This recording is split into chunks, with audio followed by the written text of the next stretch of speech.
Je suis auteur de bande dessinée depuis un certain nombre d'années.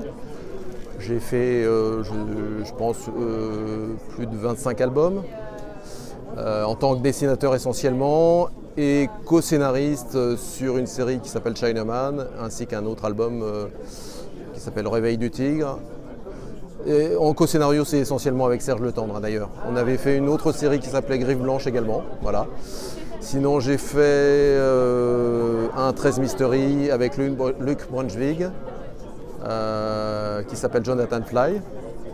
Et je pense que c'est suite à cette expérience que Dargaud a pensé à moi pour travailler sur Jones, puisque tout s'était parfaitement bien passé et qu'ils étaient, je pense, très contents de mon travail, et Jean Van Damme également.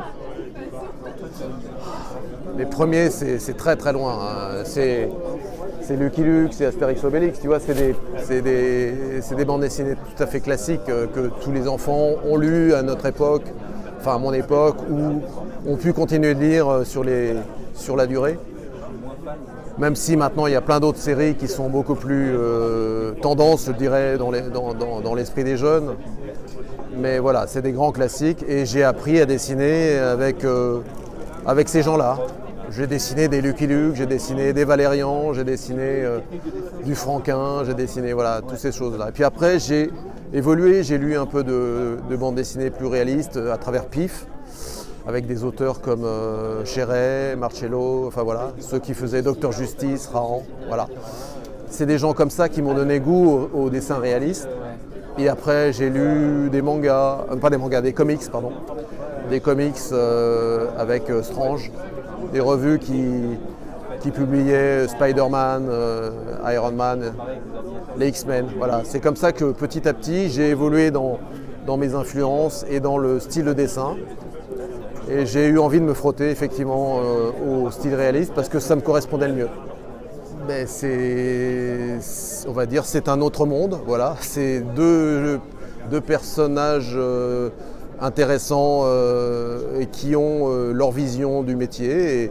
Et c'est vrai qu'il y a autant de collaborations qu'il y a de scénaristes ou de dessinateurs. Et ça, c'est vrai que c'est quelque chose qui est toujours un peu, comment dire, déstabilisant, parce que forcément on ne connaît pas les gens et on apprend à se découvrir au fil des pages, au fil de la collaboration, et c'est très enrichissant, parce que c'est vrai que nous on a un métier quand même de solitaire. Dans notre coin, dans notre grotte, on dessine à longueur de journée, et c'est vraiment notre premier interlocuteur, le scénariste, puisque lui va découvrir les pages en premier, on va discuter du scénario en amont, et c'est un rapport comme ça enrichissant.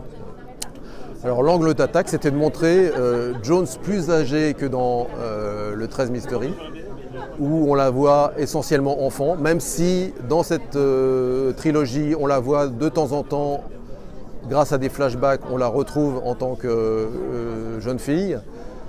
Mais c'est pour mieux cerner justement son parcours en tant que pilote de l'armée, et de comprendre un peu mieux ses obsessions ou en tout cas son caractère. Voilà, ça c'est vraiment... et de trouver une femme finalement très déterminée. Et ça c'est quelque chose qui m'intéressait. Déjà, Jones est un personnage charismatique. C'est vraiment un superbe personnage qu'ont pu créer Van Damme et Vance ensemble. Et j'ai adoré la dessiner. D'abord, j'aime beaucoup dessiner les jolies femmes et c'est vraiment un magnifique personnage, très agréable à dessiner. Alors moi, je suis arrivé après coup parce qu'au départ, le scénario a été écrit par Yann et je crois que Van Damme a eu des versions du scénario, a dû faire des remarques ainsi que Dargaud à Yann, de manière à ce que le scénario évolue dans le bon sens. Et moi je suis arrivé un petit peu après la bataille, ils cherchaient un dessinateur, Yann et Dargaud avaient très envie que ce soit moi. Et j'avoue avoir un peu hésité parce que la perspective de dessiner des avions, des hélicoptères, des motos, moi qui suis plutôt un dessinateur organique plutôt que mécanique, ça m'a un petit peu effrayé au départ. Et puis finalement, on s'habitue à tout. Et surtout, je me suis surpris à faire des pages que je n'imaginais pas être capable de faire. Voilà.